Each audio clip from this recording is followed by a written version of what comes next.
radio friends. On Friday, May the 15th, we've got a very interesting program today. We're going to talk about autism. Dr. David Newman is with us, RoseHeart Hypnotherapy Success Center. Good to have you here, Thank David. you. Autism is something that has been in the news a lot lately. It is. What are the statistics? How many people are affected by autism? About 1 out of 10 to some level. 10% of the population has some type of autism. Right. And let me just show you, because a lot of times we overlook it.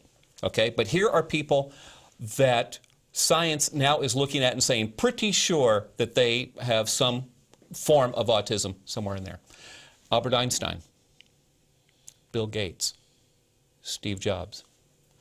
All of these people show traits that fall definitely within the autistic trait. Why is that? We don't know.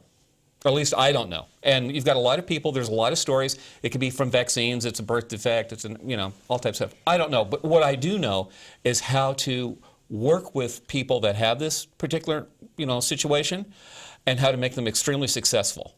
And we've got 4 companies right here in the United States that all they want to do is hire autistic people. You told me before we came on, autistic people are extremely intelligent people. Above intelligent. They're at the genius level or higher. I mean, they are literally so intelligent that most people that are treating them can't even hold a candle to them.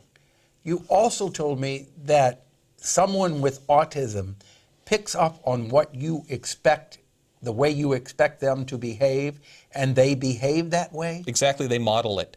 Another group that does the same thing are people with ADD and ADHD. They pick up your expectations, how you want them to do it, and they're going to do that, even though they don't care. I mean, it may not be what they want to do, but they'll do it because you expect them to do it, and so they will. And so they get in trouble, and they're disruptive in class and things like that. Autistic individuals do the same thing, but oftentimes teachers don't know what to do. They're frustrated because you have to teach these people, because they're extremely intelligent, in a little bit different way.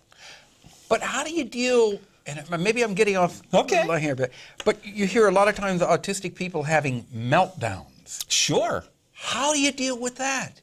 Well, there's certain things that people with autism like, and certain things that they don't. And one of the things that we've noticed, and we've noticed this through a lot of scientific testing, is people with autism are very, very sensitive to energy. Like the energy in the lights here in the studio, the energy that you put off in your electromagnetic field that's around you, machines, computers, and things like that. They're very, very sensitive to that. And when you put a person like that in an enclosed situation with a lot of people, a lot of equipment, they're picking that up. So let me give you an example. If I took you to the busiest casino that we've got in Missouri, at the busiest time, put you on a stool in the middle of that casino with all the lights going on, the people moving, everything else, handed you a 100-page calculus test and told you that you had to score 95% and you had to complete that thing in less than 30 minutes, how well would you do?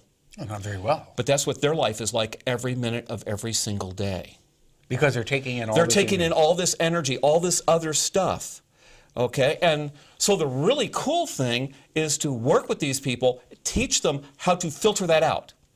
And we can. And they've got extremely smart and powerful minds, and they can do that. They just have to be taught, because it's like anything else. Who taught you to breathe? Nobody. We just do it. Well, this is the way they are, and they think everybody's like that. It's not. We've got some graphics, and you're listening on the radio. You should try to watch this segment. Go to kbia.org and watch the podcast of this. But go to the first graphic, if you will, and tell us, paint the picture for people listening on the radio, what we have Sure. here. If you look on the far left-hand side, you'll see a brain, and this is a brain of between 30-month and 32-month-old child. The typical development, that is what we call the control. That would be a child that we would say was normal, okay, not autistic. The second one is early onset autism, and that's 32 months. But look at the difference between the size of the brains. It's larger.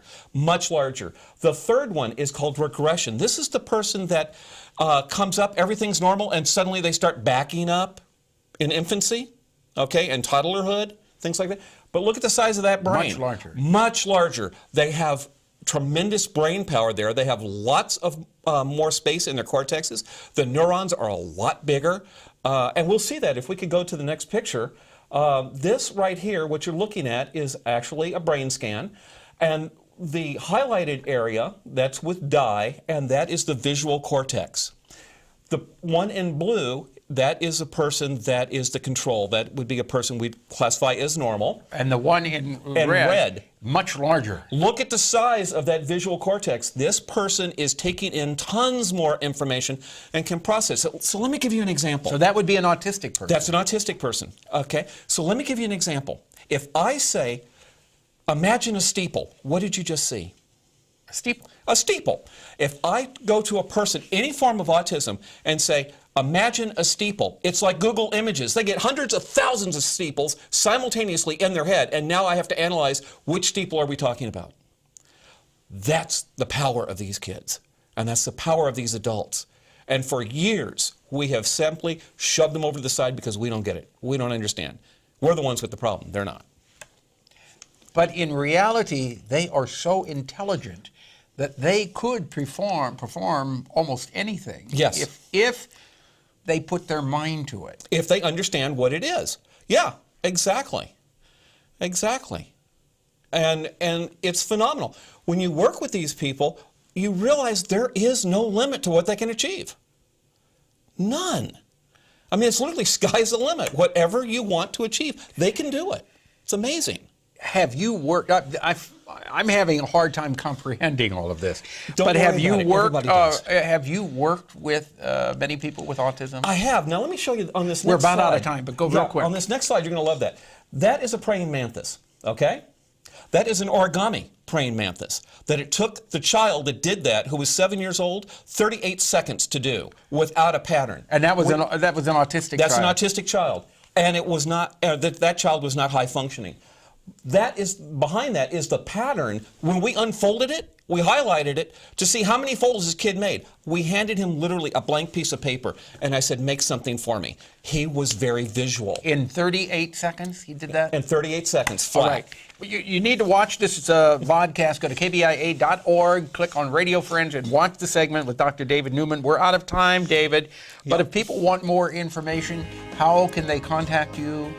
Call us on our toll-free number, 888-604-9997, or visit our website at www.mohyp.com. Especially if you want more information about autism. Absolutely. All right, always a pleasure to have you here. Thank you. All right. Monday, Diet and Nutrition and Plain Air. Our program directed by Travis McMillen, Reynolds Journalism Institute, Audio Pet Akers, KBIA, our floor director, Brendan McDermott, and our assistant producer and guest coordinator, Uncle James Mauser.